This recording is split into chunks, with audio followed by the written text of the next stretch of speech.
our board workshop to order at 4:03. We're going to start with a review of our 2021-2022 school board goals. The first goal was the school board will expand their communication programs to actively include the East Kingston community who are not directly connected with the school through enrollment or employment. So we can all just jump in and talk to things that happened this year. I'll let you start because you were on the communications committee. Yeah, so I think the main thing that we did, we didn't do as many, or we didn't do any, like go to libraries or anything like that. It's probably still a little bit touchy on the COVID stuff, but what we did start doing is reach out to not only the new newsletter, the library newsletter, but we're also putting notifications of meetings and so forth in the Carriage Town newsletter. So that should reach the people that don't get on Seacoast and that sort of thing as well. So that's kind of the main thing that we did about that. Partially, but Yep, for the town newsletter.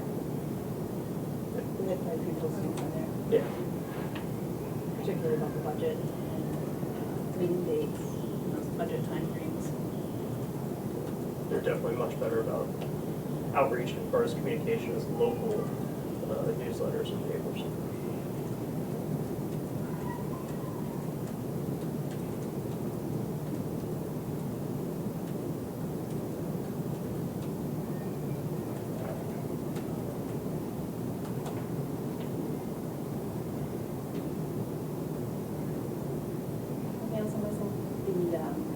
What do we do from a school perspective? Do you want Brandon to sit up here maybe? To participate? It's up to you. Only because I think he's going to be able to inform some of us. More of the school communications that went out? Yeah, because I'm thinking that definitely played a role. It's representative of the board's goal, for sure. We're talk a little bit about, Brandon, about how you communicated with the community. We just had this discussion previous about the difference between the school community, which means parents and staff working, and the East Kingston community. There, right, to differentiate between the two. So are you looking for everybody? Both. Okay. So school community, weekly newsletters from me personally, but also our teachers also have access to our small newsletter that they would send out either weekly or bi-weekly. A lot of communication through Alma with parents, whether it was individual or anything we did related to a grade reporting. We had Meet Your Teacher event in the fall before school started. We had student-led conferences this year for the first time in the fall and the spring, which went really well. And then the twice a year grade reporting, so that was a lot of the communication that was going on with our school community. With the at-large community, a lot through our community engagement group, like Andy had talked about, and some of our members on our community that are from the community, doing things around our community, like planting flowers, working with the library, sending information through our library newsletter. Carriage Town News we didn't use as much, but we just talked this afternoon about doing that type of thing for this following school year. Yeah, I think streaming these meetings is an outreach for sure, because it's not something that's required. And it's something that we do, whether we do it live or we post it. Today's a taping, we'll post the taping for people to review. Anything that students were able to do to get out into the community. I know during the latter part of COVID, we had students teaching seniors how to Zoom. Yeah, we did that. Students were also out planting with their parents in the community. And a candidate forum, didn't we, for school board? We did the school board candidate night, yep, the last 2 years. The students visited Students the presented cemetery. The cemetery on Memorial Day, presented at board meetings as well, yep. Yeah. Did we do the was it the breakfast that we used to bring everybody in for? Not this year. We will be, sorry, not last year, we will be in October. Okay. This year, yeah.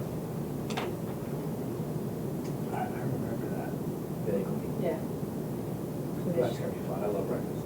Yeah, usually the PTO collaborates with the school board, so the PTO, hosts, and then the school board member shows up and talks. Get all this stuff coming back. Right? Yeah. Pre and post COVID. Okay, we're gonna jump to 2. The school board will share more detailed information about the budget development timeline and the reasons for new or changed budget items. The board will provide a budget book for all community members to remain informed throughout the budget approval process. I'll start by saying, and that was the 5th budget I've been through, and by far the smoothest. And we had the most information out at the earliest time. And I think it showed when we got to the point of deliberative session with less questions, less overall concerns. I think people felt they got the information early. There weren't drastic changes throughout the process. Yeah, I think you nailed that for sure. Yeah. And I know that. And the budget book. The budget book is a point of contention between Mr. Lloyd and I, and we've agreed to disagree. But the fact that it does exist and remains for people to continue to go back to what we're going to do. And if the board is so inclined, we could replicate that process again this year. Again, just as a means of providing information, not asking for anybody to vote one way or the other. And that's something we could replicate when we get into goal setting, or just have it become part of practice. Right? But certainly nailed that goal with the information that was made available to people. Recognizing also that not everyone got all of the information at the same time, and so there was periodically some complaints or concerns from some citizens who hadn't received all the information either in a timely fashion or in a centralized location. So we'll just try to clean those up. And I mean, we can't, unfortunately, please everybody all at the same time, but we try all the time to make sure that we get the information to them. Yeah, I think we just had that one special meeting that we had called late. Yeah. That didn't get into the Carriage Town newsletter. Was about the only thing. Didn't go perfectly smoothly. I don't know if there's a better way around And I'd be really interested, Tiffany, as a parent who was part of the audience and paying, then obviously running and not being on the board yet, just from your perspective, achievement of that goal, just some feedback on your role as a parent in that process. So the budget books, I think that if there's a way, I don't know how the budget exactly runs, but if we could get that out sooner, not so close to the election season, that would be great. So it doesn't people don't get that perception, that we're looking to sway. So that would probably be. Yeah, we couldn't do the budget book until deliberative session. Okay. Yeah, So it's- it wasn't the board's budget yet until, it wasn't the legislative body's budget yet Yeah. until the deliberative session. So if we, and I didn't mean to cut you off, I Yeah, no, apologize, it's but, okay. because we wrestled with that as well. I initially wanted budget books out in January. Okay. So that people had ample information when they would go to deliberative, and then be able to have all of that background to be able to talk through that. But then that would have required a second run of those books and additional costs. So we made that effort to, as soon as we came out of deliberative and knew what the legislative body wanted, those were then cleaned up and published, so that people had ample time to review them, so they could inform whether they were gonna vote for it or not. So it's kind of tricky. Yeah, like what was the, maybe we can Timeline. do something so that we have something not printed. Yep. Yeah, kind of like a. Well, it was all electronic, Right, Yeah. yeah. but. Yeah, I know, and I don't want to create the whole thing and do it twice, but. Yeah, if we could get it up in January and then update it after the deliberative. Because that's what, we're doing that in-house now, that we have the template. That's not something that we're outsourcing this year. So that way we can save the cost on it. We already did the upfront cost on the creative design and such, and now that we have the template. So are you thinking maybe like a one-pager or information ahead of deliberative? Yeah, something, yeah, I'm not really sure. I guess I'd have to talk to the constituents that had a problem with the process to see what they would expect. Could we do what was expected and throw a big preliminary on it? For sure, yeah, absolutely. Draft, what we, Yeah. this is what we're gonna talk about in deliberative, these are This is the board's budget that's being brought to the legislative body and deliberative, that certainly can. Essentially, do the work that you're expecting you're gonna have to do. Yeah. And then just slap this isn't final on Yeah, and so we can do that when we come out of our January public hearing, the. Okay. which I think is the second week of January. We schedule it usually the same night as the board meeting, and that becomes the focus of that board meeting. So we would at least have it out relatively close to the end of the second week of January. And then that would give people almost a month before deliberative. We're gonna do it again on a Saturday. I know we're talking February already, it's still August. It's still summer, right? Otherwise. Yeah, no, I think that would be a good plan. Okay. So we'll do that.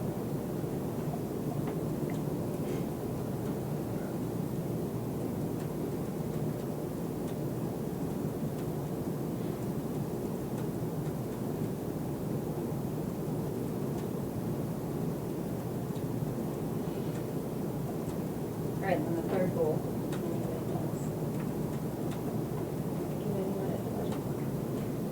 The third goal, the school board will support the faculty and staff to ensure all are welcome and have the resources they need to support their professional growth in the school. One thing that we tried to do last year, and I'm not sure it was as effective as we were hoping it would be, was to have our meetings alternate between 3:30 and 5 o'clock in the hopes that we'd get some teachers that would stay. We did have some that would stay. Yeah. You know, I think as parents, we talk to a lot of the teachers already, so, we already know all the teachers and that they feel welcome. But we would like to make sure that they understand our role too in supporting them and making sure that if there's things that they feel that they're missing in their classroom or things that they feel like they're missing as a, product or service that they'd like to have, that those kinds of things they feel either comfortable coming and talking to us or relaying that to Brandon.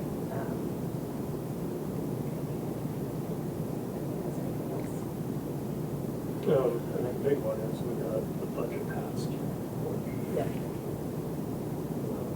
And I think that goal was even made prior to because we had the contract budget before these goals were made, because we did the budget late. So I think that's probably a very big one. With the teachers I know, it was a big one for them. But that was smoother than. Yeah.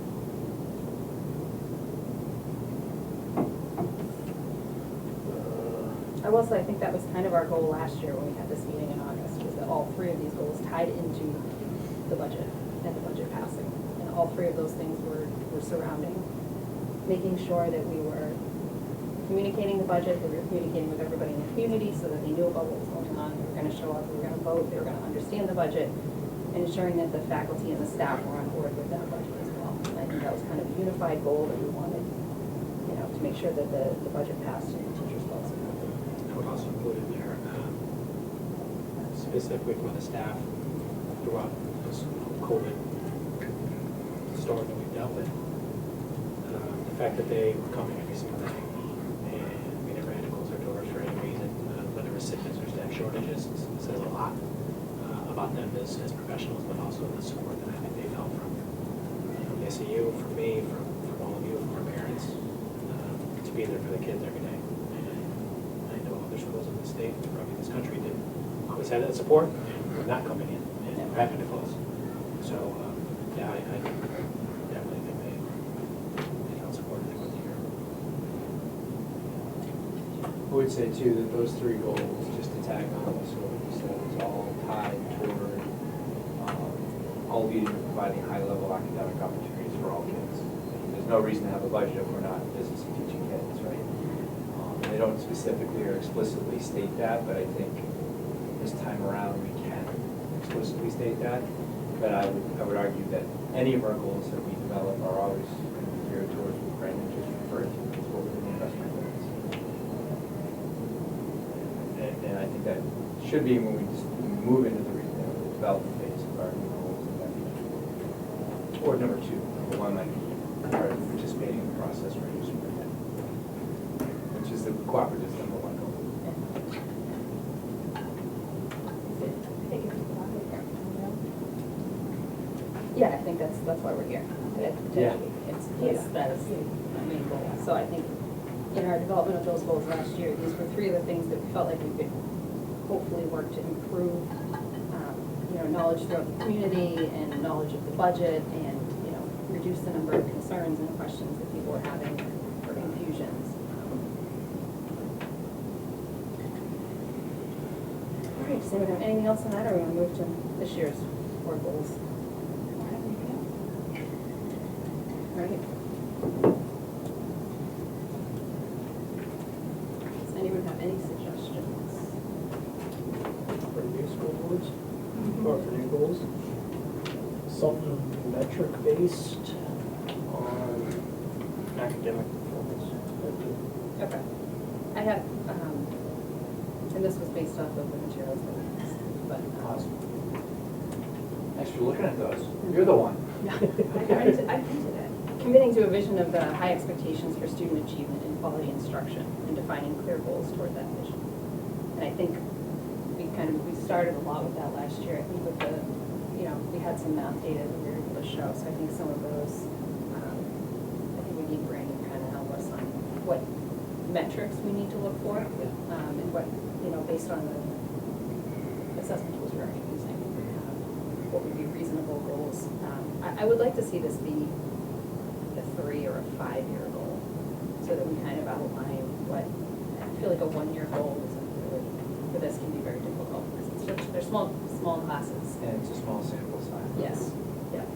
And I know class to class, these groups can vary wildly, so, what do you guys think if that would be?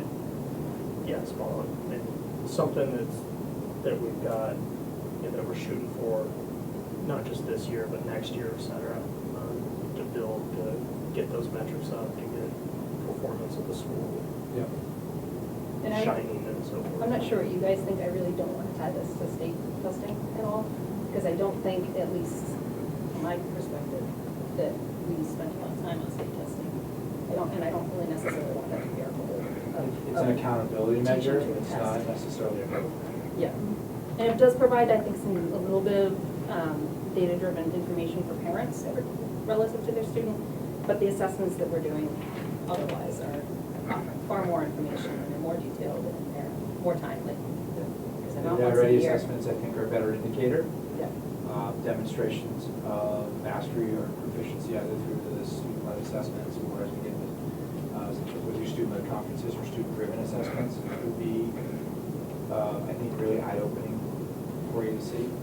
The recommendation I made to a neighboring district, and they adopted it, was not to do this monthly, because you're not going to see the growth or anything meaningful monthly. So on a tri-annual basis. Yeah. So you set a baseline in the fall, usually around the October meeting, and then again in January, February, and then May or May. So you see where students are, but you see that growth between what we did in the fall and where we are. So we'll have statewide assessment testing for you very, very soon. We're going to be putting that out as a comprehensive review across the SAU. But in terms of I-ready, I don't know what your schedule is. Because you probably October. the baseline. Yeah, we're gonna do our call diagnostic, coming up in the next month or so, between September to October. And then we'll do it again in the winter. We really like to show them, Dr. Ryan said that, the fall and the spring. Yeah. But also, I just want to highlight too, some of the work we did at our leadership retreat over the summer regarding the dashboard. At schools, we kind of worked, the other schools worked as a team of administrators, being the loan administrator, myself and my new field, and my colleague off at me, because we know where else was in the building. So we were just kind of, creating these rough draft goals for us as schools, and ours really is about, I titled it Transparency, Just the Facts. It's kind of my corny title to that. But it's all about data and metrics, and that there's so much more data that, we can present that doesn't necessarily, come across as data, but I'm thinking things like how many parents attend, how many parents attend student-led conferences, how many parents, how many celebrations of learning are we having school-wide or class-wide or cohort-wide? school, are really celebrating our students and their learning and having exhibitions, for our communities and parents to attend. So data like that, of how many are attending, how many are we having, attendance data. And so that there's this whole group of data, I think, in addition to the academic side, that I think is really important for people to see and understand.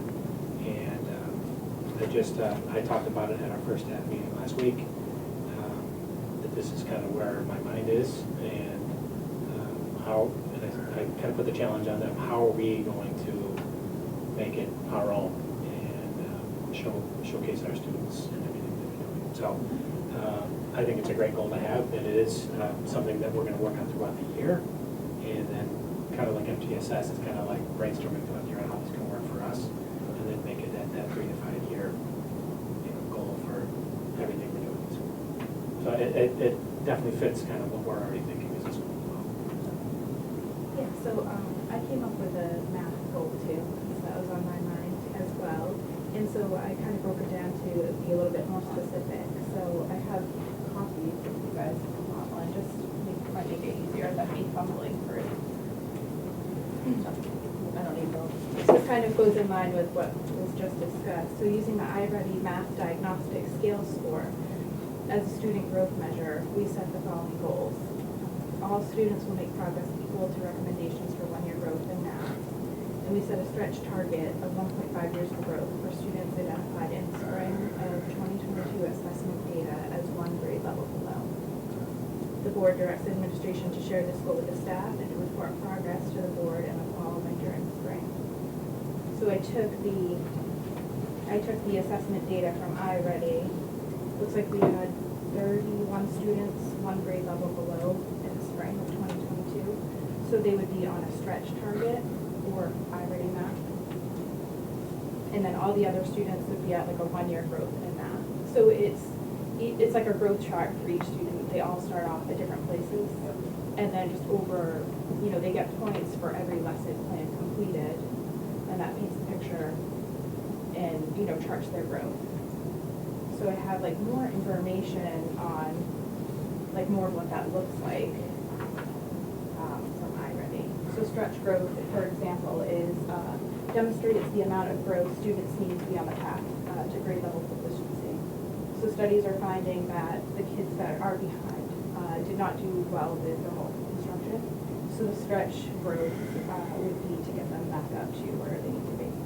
So that the math interventionist can come in at that point to provide more instruction to those students that have been identified in the spring to get them that 1.5 years. And typical growth for iReady is 1 year. 1 year's growth out of 1 year instruction. Yeah. Yeah, that's Yeah. a standard, right, it's a base. Yes. Yeah. I'm psyched that you looked at that. Yes. You dug in, that's Yes. great. Yeah, so for example, like in grade 4, you would expect it to be at the end with a 19 to 27 range of points scored. So we would just be looking to see that the students in 4th grade are falling within that trajectory based on where they are. So not everyone being the same, that's where they. Right, they're not all hitting 27, but they're all growing 27 from where they were as individuals. Exactly. Exactly, Yes. that's growth and development, that's what we're Yes. after. Yeah, so, the verbiage could change, I'm not sure that I got all the verbiage right in there, but. We that's- captured all of that, didn't we? On video. Well, I'm not an educator, so that's basically, No, what I that's great. think. I've talked to community members, I've talked to parents, and so I don't know if you have any questions, I have some more info on that. So we met with our iReady reps Okay. from Curriculum Associates. Yep. Was it May? I think it was in May. Yeah, with all the principals, curriculum administrators, and the senior leadership team to go through exactly what you're talking about.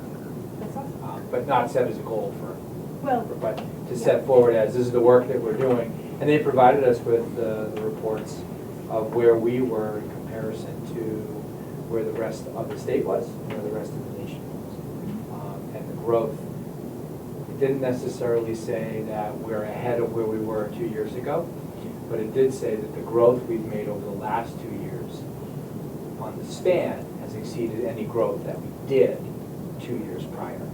So we've accelerated growth in terms of making up some of the learning that's lost, but we still are not where we were prior to 2 years ago. Does that make sense? Mhm. So getting back to where we were, and so getting the students back on par, I know has been a focus at all of our schools, but I know Brandon has. He has said that, I think, several times in the meetings that we've had, which is what led to you voting to approve the math interventionist. So I think you just gave the math interventionist her entire year, Yeah. what she needs to do. Yeah, I mean, I think it's just good, because I'd really like to see those 30 students, you know, become maybe 20 students in the spring, and then, you know, maybe 0 students in that category, you know, with the help of the math interventionist. And I think it just helps to pinpoint what students are going to need that extra, you know, attention. We, taking a hard look at math, I think one of the challenges, as I've had conversations with our multi-age teachers, so our 1-2 teachers and our 3-4 teachers, I think the biggest amount of feedback that I've gotten in the last 2 years, as much as we love multi-age, their biggest challenge has been teaching math and trying to teach essentially 2 grade levels to one group has been difficult. And we felt the kids really weren't getting what they need in the school day, the instruction needed in the school day, or the amount of time, I should say. So we're trying something new this year in our 1s and our 1-2s and our 3-4s. Because we have 2 1-2 teachers this year and 2 3-4s, it works out really well to try this to see how it works. One of our teachers in first grade, in the first and second grade, will teach math curriculum to all the first graders. So for math, all the first graders will come together. There may be some second graders that may kind of push in, or some first graders that may bump up to the second grade group. But for the most part, our first graders will be working with one teacher all year on math curriculum, and then the other 1-2 teacher would teach to all second graders. And then the same thing in 3-4. And what that's doing is giving those kids more time, more instruction time with kids at their level in all areas of math, and it's gonna lessen the headache. You know, I think it's gonna give the teachers that they're having a plan for 2 math lessons every single day, and it's gonna. You know, we're excited about it. We're excited with the math interventionists as well, and STEAM, and bringing STEAM into the mix. So there's a lot of great things going on math related, and some changes that we're making this year that I think, as a school, we thought would benefit all of our students, and we're excited to see how it works out. Yeah, I really like that plan. Because independently, the 4th graders are still at their own pace, Yeah. you know, but they're all together. And so I just like that plan. It just happened to work out because we have 2 1-2s this year, 2 3-4, so it was perfect Yeah. to try. Yeah, I'd really like to see the results on how we do. Do you want to send can you email the language that you Yes, used for the you- goal? Um, And Yeah, I have a copy. Oh, Copy? well, all There right, you let's go. take your piece. Yeah, sorry, I have another copy. for No, you this if is you wanna great. see it too. Do you want one? And the only thing I would change on this is I don't want to separate out students based on where they are this year, based on whether they're behind or they're on target. I think that if we're going to have a stretch target of some, I don't know, 1.5 is the best, or if there's something a little bit lower that should be a stretch target, but I think that should be for all students. I don't think we should assign it to just students that are behind. So you think that all students should have a stretch target of 1.5 years of growth? Well, I think if we're going to give a target of what we would like to see, which is the 1 year of growth, a stretch target should apply to all students. The stretch target is the I-ready language, right? Yeah. Figure you- Yeah. Um, Specifically. So I think the students that are on or above grade level, you're not going to see that stretch growth in those students. Right? Yeah, but I'm just saying, when it comes to us reporting, I don't want us to report out separately. on No, you student- want to report out in the aggregate, so Yes. that we don't, Yeah, so that I people don't don't know who want we're to target, talking about. yes, Yeah. I don't want to target kids that were behind and then say they didn't achieve that. Yeah, well, we're. So and if that means we don't meet the 1.5 because the kids that were ahead can't achieve more than the 1, I think that's fine. individually as parents, we still know the growth that our children are seeing. And I think it's still important data that we can present to the community. I don't want to segregate kids into those two categories. I don't feel comfortable. Because of the size of our school, Yes. I agree that when I present this data, it's school-wide data. Yep. You know, because you might, I mean, this year we don't have it, but I know in years past, we have kind of one teacher at that grade level, like the field, I think has one at each grade level. So I think it's really important to present school-wide data.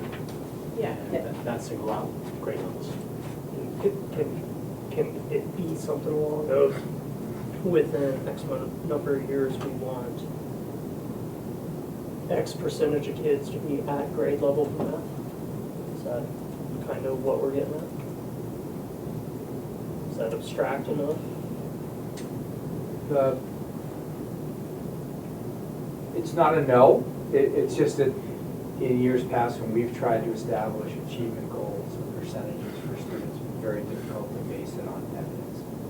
What's the evidence that supports that this percentage of students will achieve proficiency by this year?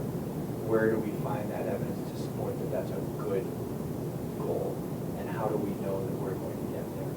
Because every educator is going to say, well, that's what we try to do every year, and here are the things that we do to get there, here are the interventions that we apply. And then when we don't achieve that, was the percentage too high, or do we blow past it, was it too low? So it's just difficult coming up with whatever that evidence is going to be to support that percentage. That's So, I mean, the goal is more or less that we want those. fewer students The who require 30 intervention. something students that are below grade level, we want to cut them down. I agree with that. Yeah, I'm just trying to make it like specific and measurable and like detailed as Yes. far as the direction that we're going. I mean, we're reporting out on iReady these reports that say, you know, in black and white, we have 30 students that are one grade level behind. So I see a goal as coinciding with the stretch target is, I think, a good thing because it's going to provide the students with opportunities. Maybe we can tie it to having less kids fall into that group versus splitting up kids that are already at grade versus below grade.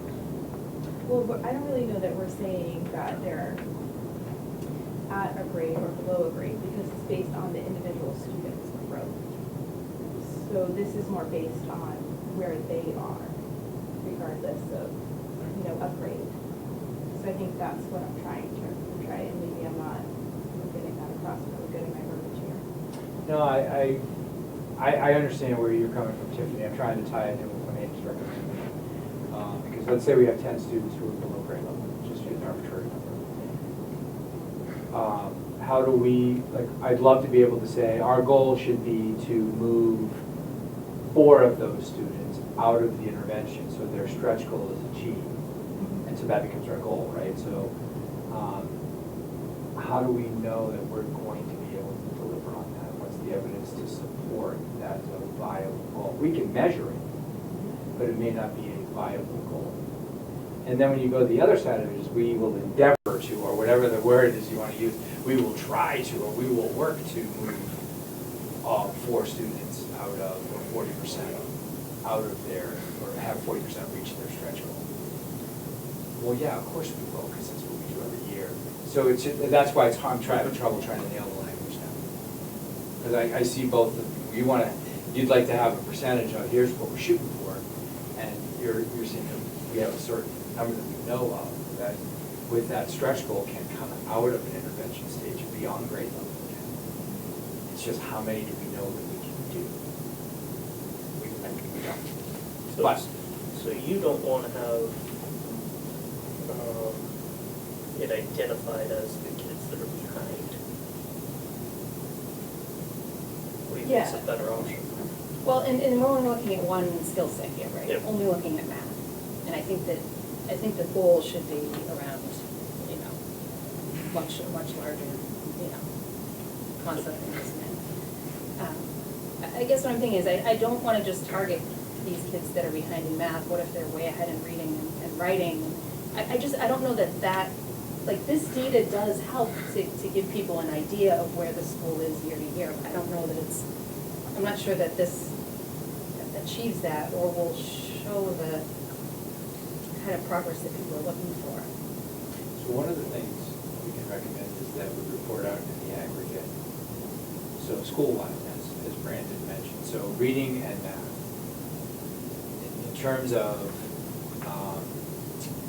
we have an overall percentage that we know of, 3 to 5,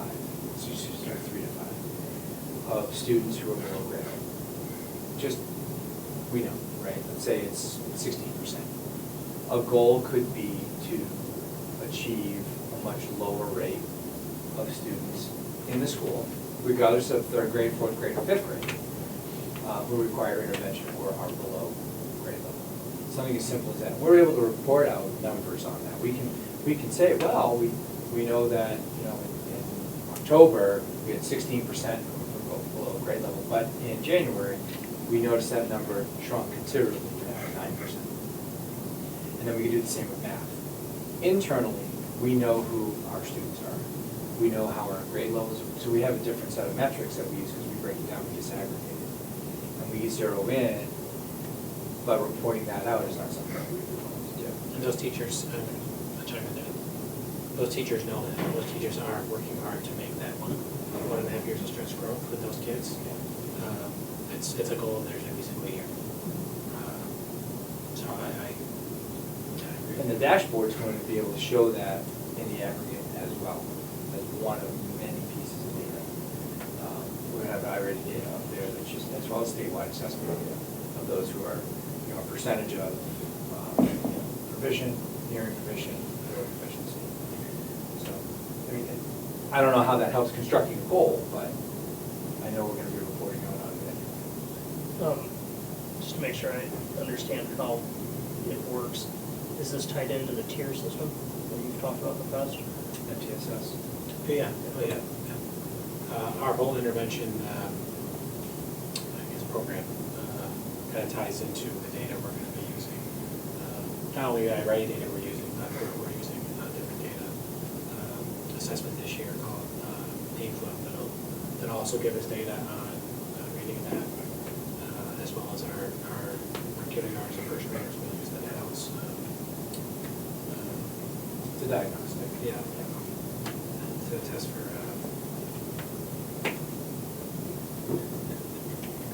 dyslexia. Jeez. It's a literacy diagnostic that's required, so. As well as some others too, so we're going to have lots of data in addition to the iReady that we're going to be using to work with our students who need those interventions. So can a goal be more along the lines of administration will share publicly with the board and members of the community growth in reading and math or something along those lines, instead of setting a number or a percentage? Because ideally, if we come to you in October and say, here's where we are, everybody's going to want it to be better in January. That can be part of the reporting procedures. We've improved overall as a school this much. This is where we believe we've done that. Then again, change. And the only reason I ask this is because we've not had that as a goal in my time here. Yep. That we're talking, this is the most we've talked about academic growth in any of the meetings I've ever been here, which is wonderful.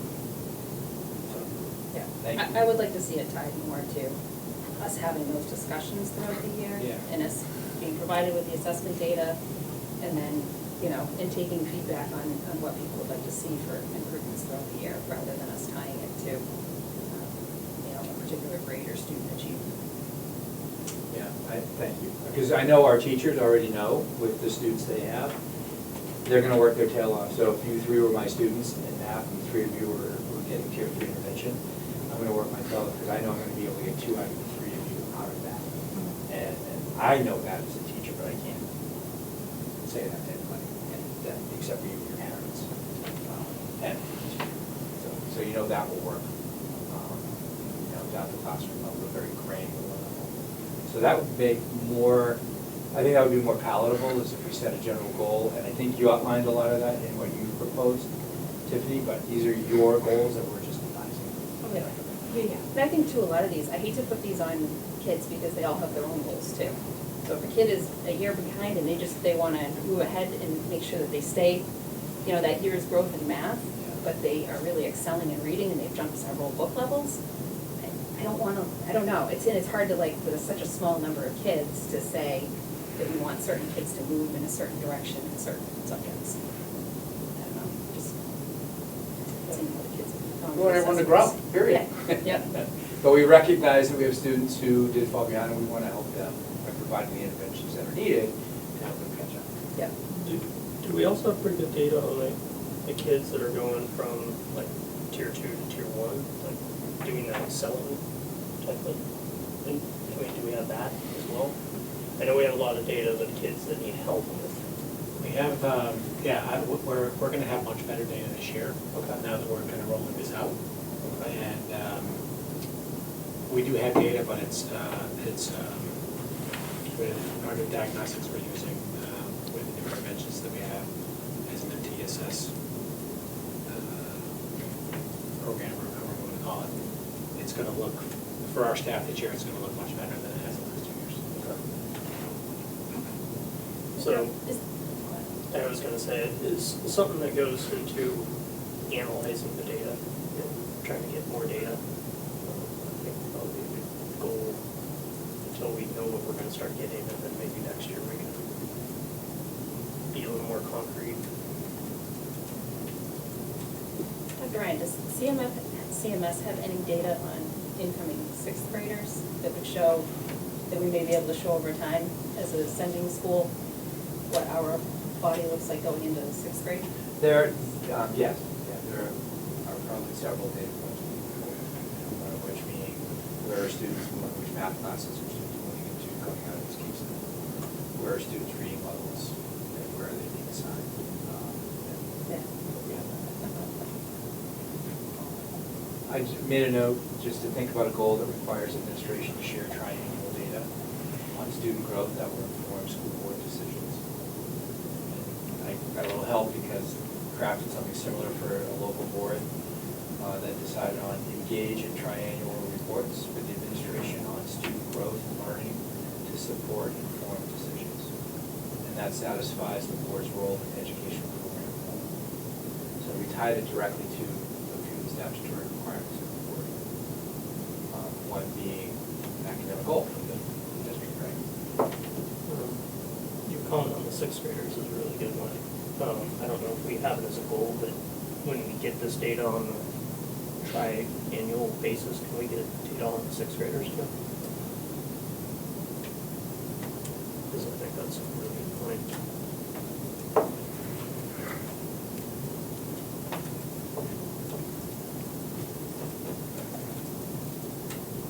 I don't know if you ever get information from the middle school. Does that ever happen?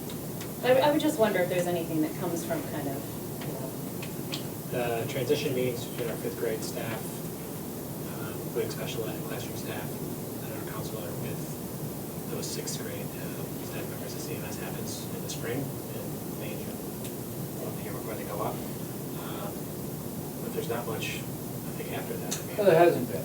But now that we have a former elementary principal in the CMS role, you're going to see that because he's going to experience some levels of frustration over the course of the year. He's going to know all about his LSS kids. But he's going to be like, wait a minute, why are my principal friends sharing? So I think you can see that dynamic change. In a way, it kind of reminds me of what you guys are doing with Portrait of a Student post-high school. Seeing how the high schools get them right afterwards. Yeah, we want to bring that right down into elementary. Because that gives us so that's going to tell us how are we performing at the elementary based on their snapshot at CMS, and how are we doing at the high school based on their snapshots, or how are we doing at CMS based on the snapshot at the high school. So it's all about preparation for that next transition, and then ultimately, again, you just refer to looking through the clearinghouse at students who go off to college or go to the trades, military, and us following them and seeing did we adequately prepare you for what your post-secondary experience is. And that's longitudinal, and that takes a while, but it's really important, otherwise we don't know how well we're doing. We just think we're doing great. So, Brandon, if I may, so what you're saying is that basically my math goal here is happening and reporting out basically the same way. We're gonna get the same data, but it's not gonna be an official verbiage for like a board goal. Yeah, that would be the data that I would present Okay. after our fall diagnostic and then again. So we're still basically gonna see this info, like. Those are still, those will be our goals, this is In the correct. fall, in the spring. Yeah. Yeah, I mean, I just feel like it, you know, in talking to the community, the parents whose kids are behind wanna know what we're going to do, you know, like with the math intervention, yes, we have, but I don't know that, you know, I wish it was like a little more specific and not so general. What do you mean specific? The actual goal, or? Yeah, the actual goal, you know. Because we can lay plans out and describe what we're going to do. Yeah. Brandon and both interventionists and his teachers can be very specific about how they're going to Communicating. approach it. And I think that ties into the communication. Yeah. Yeah. I understand what you're saying. I'd like Yeah. to see, we're starting to get all this data, I'd like to see data from us for a year before we kind of, oh, we got brand new data, let's throw some rules at it or whatever. Yeah, So- yeah, I don't really know that these are rules, because Or- basically, like, the staff is going to be working with the iReady and doing this already. Like, they're internally gonna identify these things. So I don't think it's like a bad thing, I think it's, you know, for student achievement, student success, and it's all a very positive thing, you know, what we're doing with getting the students involved. Yeah, and like I said, this will be one of our data points that they'll use to guide instruction, to guide intervention throughout the year. I think that'll be helpful for the community. I think parents still need to rely on reaching out to the teacher or, Yeah, you know, I think that's still, it's very personal how a particular child is doing or how they're gonna move on, so, yeah. I think overall school data will be good for the community. Yes. And then the parent of the third grader says, okay, that's great for the school. And then they can. What about my kid? Yes. Let me Yeah. talk Yes. with my child's teacher and find out specifically what I can do to help in that home. Yeah, and that ties into my communication goal is just that. So we have the Kingfisher Weekly and we have the SMORE that the teachers send out. But that isn't like student specific, so it's great information to have, but parents are still left wondering like, how's my student doing, or what did my student do this week? And so outside of a report card, which, you know, people could take it or leave it based on the way that we report out, or student conferences where the teachers do provide good information as far as what the kids have been doing. They provide samples of their work and make comparisons, and like that's all great. But what would be good is the goal that I put here is the school board will work with our staff, building, and district leaders to communicate student academic growth with families by sending home individual student work weekly. So it would be kind of nice to, some grade levels are really good and we see a lot of information come home, and then some, you know, you get less information. So I can speak on that. You're probably not gonna see a lot coming home, you're gonna see a lot more in Seesaw. Okay. For the last 2 years, Seesaw was more, I can definitely talk about our first year. Seesaw was more of a remote learning tool, and the focus wasn't on using Seesaw in the last 2 years. Last week, we talked about, as a school, getting back to why we have Seesaw, and that is to have students present their work that parents have access to on a daily basis. And it's something that we're going to be doing, and which kind of falls in line with our student-driven assessments, with celebrations of learning, student conferences, the Alma reporting, and everything that's going to be uploaded to Seesaw. So, not coming home per se, but you'll have access to it. Yeah, so yes, and Seesaw has been used in the past too, which I think is great, but it still doesn't paint like, you know, a strong picture of what the kids are learning academically. Are you saying like there'll be images of like student work, like? Images, could be videos of a student explaining how they're getting to, you know, if it's a math problem, how are they getting from point A to point B, so you can actually hear them thinking and explaining to either you as a teacher, as a parent. So videos, work, examples. Yeah, so And that's presentations that they do in class. Chris Andruski, as you know, he's our assistant superintendent in Kingston Child in one of our schools. He would get, 7 or 8 Seesaw emails a week from his teachers, and some were videos, and some of them that you could hear the teacher with, whether it's your phone or saying, all right, Brandon, why don't you go ahead and show your dad what it is you're learning about multiplication or whatever it is. And then this, he just walks through it, and that's what we send home. And then there's always something on there that says, remember to talk to your child about what you've just seen, or watch it with your child. Could be a presentation that they do, could be a product, could be something in here, something in Mr. B filming some kids doing some things. Is it okay to show your parents how we do whatever it is, how we plank or whatever? Yeah, He has oh yeah, these days. in working here as a para, I filmed kiddos See it. doing Seesaw. Right on. Yeah, so on their special projects and stuff, so I guess, if that's gonna happen more, and more information will be coming home to the families and shared throughout the community, I think that would be great, if it's not in a paper form, and, we can supplement with Seesaw. I think parents are gonna be more engaged because they wanna help their kids in these commitments. And, if their kid is advanced, or, somewhere in the middle, or anywhere on the spectrum, they don't specifically know what the student is working on, Right. per se. Right.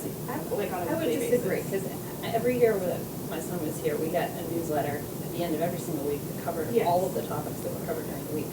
And typically, it included photos, and included, it could be student-written excerpts of poems or other things that they were working on, so you knew exactly, on Friday, I could ask him all kinds of questions about, I saw you guys were working on this area of history, or you guys did this science project, or, so I felt like all of that information was in there. I hate to put more on the teachers to do too much of that, even Yeah. with the Seesaw stuff, because I don't know how much Well, the personally I've got from Yeah. watching you do a math problem on a video, and I know that takes a lot of time from the teacher or the para. This is great. Away from Two instruction. different perspectives from Yeah. parents, it's Yeah, great. well, in Seesaw, I do Yeah, I mean, agree, it's- because if you're trying to film a Seesaw, you're going into like another little room or another classroom because there's commotion and the kids are getting distracted, and they're trying to be focusing on what you're engaging them in. So I do see that, the weeklies are great. I'm not saying anything negatively about the information that comes home. What I'm saying is like more specific information. So say your kiddo talks to you a lot about what he did during the day. There are some kids that you don't, they just disengage, they're not really speaking about what they did for the day. So it just helps parents or caregivers to be able to see like a little snapshot. And like I said, a lot of work does go home, but I'm just saying, like, if we had that as a goal, whatever could be sent home that's not being saved for a portfolio. Like, say in math, I'll use math as an example, in iReady Math. In the workbook, there is a parent information on the lesson plan, examples of what they're doing. And it's like a tear out sheet. So, the kiddos could tear out the sheets and put it in a folder and send it home. And so then parents would at least know what they're working on that lesson. An example of the Oh, problems. are you asking, Tiffany, that student work go home? Yes, yeah, that's what It's different, okay. Yeah, oh, it's right That here. student work doesn't go home? It does go home. Oh, I get piles. I'm talking refrigerator No, trophies there, yes, man. yes, I'm saying, in some of the grade levels, more work goes home, and not as much in others. So I was just looking for like a broader goal of maybe more of a focus on anything that could go home, that, goes home. Like, I just use the math as an example. Because at the end of the year, we get the workbooks, and it has like the parent tear-out sheets. But it would be nice to like help the student to be able to see what they're working on, to like more narrow it down. Yeah, so I'm Yeah. just like increasing the communication, I guess. It's already great, I'm not saying I'm it's not. 100% on board with that, right? That is absolutely a board expectation and a board goal. But I don't know if a board wants to get in the position of directing teachers in any capacity. Yeah. Okay, so I would just think about how that goal can get framed as under a communication umbrella, and then how we address that goal then becomes an administrative Yeah, no, it's like, function and a school operations function. yeah. So, but that's super helpful to kind of unpack what it is that you're expecting to be one of the results of a goal like communication. Yeah. I think that's important. So, that could be something we can develop. The really good thing about, the electronic newsletter from the Seesaw folks and all that kind of stuff is it tracks parents and actually Yes. opening it. Yes. And the unfortunate part is, Don't open it. when it comes to my So newsletters, then it's just wasted. I see weekly how many actually open it. We take our 40 staff, who I think 99% of them open the newsletters every week. The percentage is pretty small on how many read my weeklies. If you remember from last week's, me begging and pleading with parents to open this up weekly because of all the information that comes through there, and the lessons Karen's workload in the office, because so many phone calls happen or emails happen daily. I'm asking her questions that if they just would have opened the weekly the week before, would have been answered. And the same thing with the seesaw posts. I can go in and I can see every single post that was made as a school. I can see which families opened them. And unfortunately, it's much smaller percentage than we want as a school. How we're gonna prove that is something we've talked about with our staff, making sure parents are informed that it's coming out and making sure they're staying on top of that. But other than that, I'm not sure what else Yeah, I'm not, we can do. And I understand what you're trying to get to. yeah. The more information, I completely do. But I just think that people that want the more, that they're getting the information, and they're the ones that probably want more of it, more seesaw posts, more things, more, but it's a smaller target number of parents, I think, than are not even opening those seesaw posts. And then that poor kid has wasted their time. They don't see the comments because those parents don't go in and post anything on their kids' work. And then the teachers are spending a lot of time on video recording and things when they could be instructing. So I don't want to get, I'm worried about us as a board getting too granular in something like this.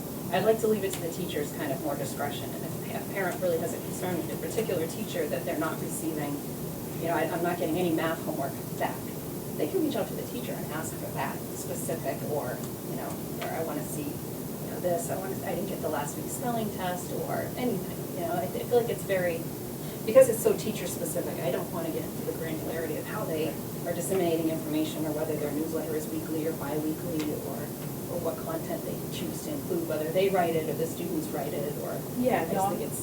Yeah, I'm not trying to set expectations for the teachers, I'm just requesting as a board that the communication, that when there is an opportunity to provide examples of student work, that just gets out. And I'm not, in the business of dissing parents for not opening more or looking at a weekly, I would never do that. But the community and parents have, requested that, and that's where the side that I'm coming from. I think it'd be And great if they relayed that to Brandon maybe, of kind of what specifically they're looking for. Yeah.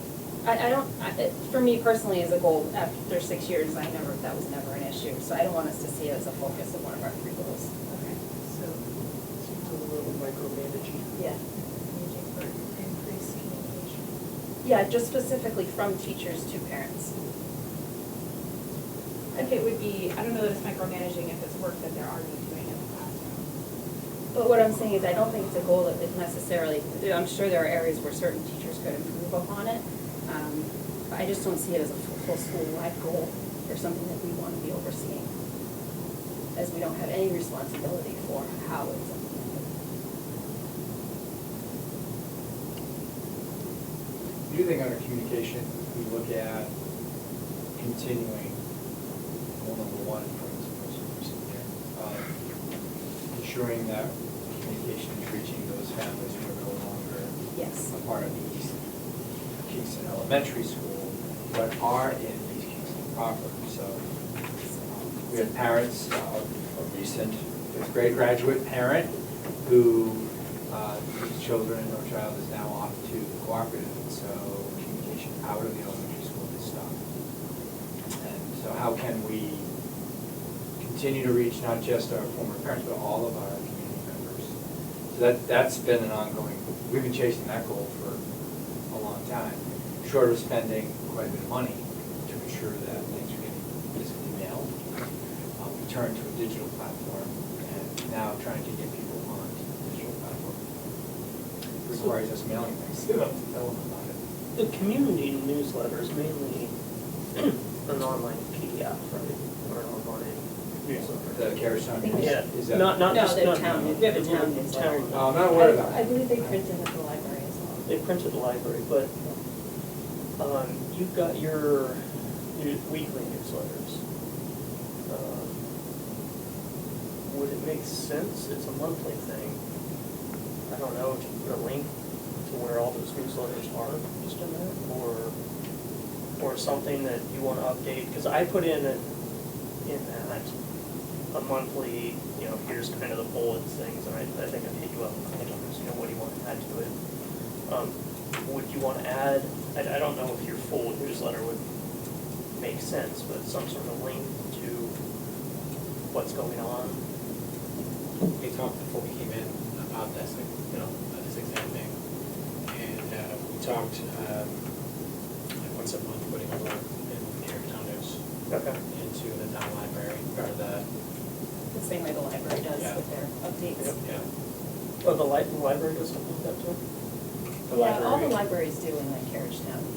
All the Okay. local libraries have an update of just How about some sort of goal where you work with the community engagement people or something to do more outreach to local newsletters? So it'll hit just more people. And basically you and I figure out more about it. Because I'm already putting stuff in, so we could easily find stuff. that. Put more things in the Carriage Town, more things in the community newsletter. Exactly, yeah. So I think that's a good start. So. Yeah. You know, we also discussed trying to hold more events here at the school as a hub of activity for the town. Right, opportunities to showcase our student talent when we have, say, primary or elections, hosting student work in the gymnasium, or just other ways that we're able to get our kids and our staff involved when people come in to see things that are going on. Yeah, it'd be nice if we could invite the community to apply to plays open to the public again. We couldn't last year, but it's pretty. Yeah, we Great used, seats. See, why not this year? I mean, it's a pretty good play, like when my kids are out of here, I'm not gonna see At all. it. So, outreach to local newsletters, more, More events at the school that Events at the school. involve the community. One of the things I had mentioned to Brandon was just reaching out to the PTO to see if they would be willing to have, when we do the book fairs twice a year, to have a 2-hour block on a Saturday where the community could come in and view the book fair, and people can purchase books for their kids or themselves. Just kind of, whatever it is, just small things to get people in the building, get them seeing what kids are doing. does it also make sense for us to get out of the building to the library? Like, hey, open discussion on, I don't know, upcoming budget or something like that? Or is that just of ourselves for? Because I know you did that with, We met with some folks over at Eastman's Corner yeah, upstairs, talked through some of the budget issues that they had raised. was that productive at all? I think so. I think it helped inform them of where we were, but it helped inform us of where they were as well. Yeah, I think it was helpful. Anytime I go to Eastman's Corner, I'm down.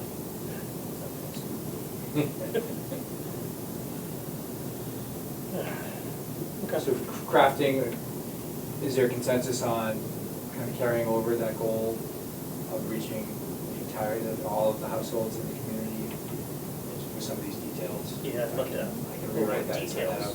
Yeah, I think. Yeah, a little more details that we could look back and say, we did this, this, and this. Yeah, some objectives that would be listed. And if we think of, maybe a couple more people on the committee that some new, maybe some of the newer folks at the Yep. school or that Make some have some new new plans. ideas. Yeah. Yeah, just, Exactly. it's hard to come up with ways to communicate with people, so it's, I think, new ideas would be good. In a small town like this, it's Yeah, maybe we could do a parent and community map night, where we have the people from iReady come in and bring some manipulatives and, do a presentation. Yeah. I'd love to. Parents would definitely be interested in that for sure, and then we invite the community, and then they can see kind of what's going on here.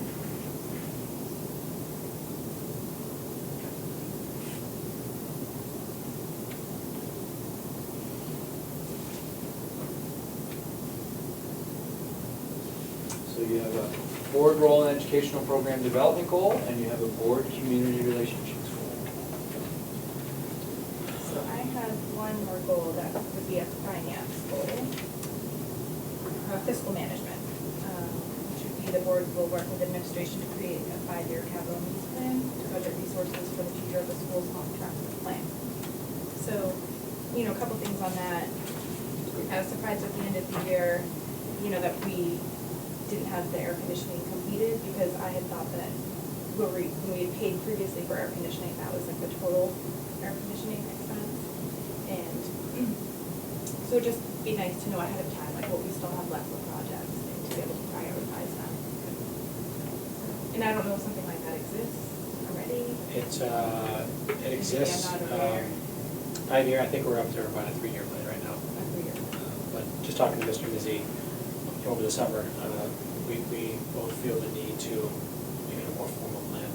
Yeah, that would be great, just for, newer board members, and just so everyone's on the same page, prioritize. Because I don't want to say yes to spending money here when I'm not really aware of something moving. Sure. That I'd rather, reserve those resources to a future project. Is 5 years doable? I think it's Or- doable, yeah. Yeah, I think similar to the because you were present to the conversation we had regarding a facilities audit with the cooperative. It's Yes. usually ranked, template's pretty straightforward, it's ranked in order of safety. So the items that need the greatest attention because they pose a threat to the safety of students and staff or building are usually listed first, not the dollar figure. You can do a separate one, right? So if you do it as a CSV file, you can just toggle it between what the most expensive ones are and what the ones that are most important. Try to find a way to tackle them so you can plan it out. So we work with Wayne on that. Rusty can be available for a consult. We'll be working on that project. Yeah, safety first. Agreed. Is that a reasonable goal? Something I had here.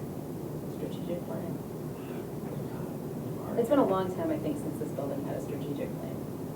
For the building? Yes. Yeah. Predates. We'll build that out. Yeah. I think they do a great job, don't get me wrong, but it would just be nice to have it on paper. Yep. Yeah. And to have an understanding of kind of things, whether it's the roof, and this is, by X date, we're most likely gonna need a new roof, or just some of the larger. That's, that was why we started having that conversation. Yep. And, yeah. That sounds great. It'll by give the us a way. better understanding of what we need to do with the maintenance trust fund. Yeah, for sure. Fence is good, right? You can see around it. Fence looks great. Looks great. I think these are 3 tremendous goals. Should we put the superintendent goal in as number 4? I would, Yeah. just to be up front and transparent. I can just copy what we've done in other districts. You're participating in the selection process, the recruitment selection process. Oh, yeah. Assistant recruiting, hiring, and onboarding, superintendent schools versus. Very well written.